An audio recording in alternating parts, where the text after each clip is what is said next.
In this video, I will be describing my reverse intracameral pass for McCannel iris suture fixation. In this illustration, one can see a three-piece IOL that is ready to be sutured to the iris. The optic is intentionally placed above the pupil and the two haptics underneath the iris. You can also see the incisions that will be required to carry out this technique. The main incision is used to inject the IOL. The other paracentesis incisions will be used for a suture pass of tenoproline on a CIF4 needle.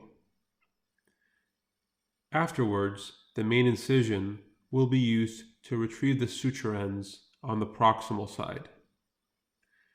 The incision across from the main incision will be used to retrieve the suture ends on the distal side. Here is the illustration of the CIF4 needle, which will enter the paracentesis, engage iris, go below the haptic, come out on the iris on the other side, and then out through the opposite paracentesis. This is repeated on the other side. The CIF4 needle is then cut, and we are now left with two suture ends. Now comes the time for suture tying. The sutures need to be retrieved and tied through the traditional McCannel suture technique. It is important to highlight facial anatomy and how this plays an important role in regards to suture retrieval. Now in this case, we are operating temporally through a left eye. It is not difficult to remove the proximal sutures, but the distal sutures are more challenging as the nose and forehead are in the way. I'm going to illustrate what suture retrieval looks like from the proximal end.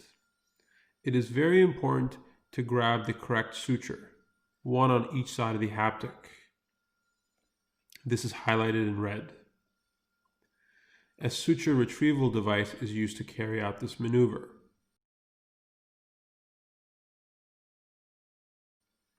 Now let's pay attention to the distal sutures. I now have highlighted the correct sutures to grab from opposite side of the haptic.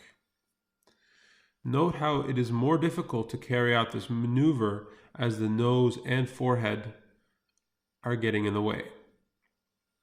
I advise instead to use a suture retrieval device 180 degrees away through the main incision to provide the surgeon with more space to grab each suture intracamerally and then pull the sutures out through the incision.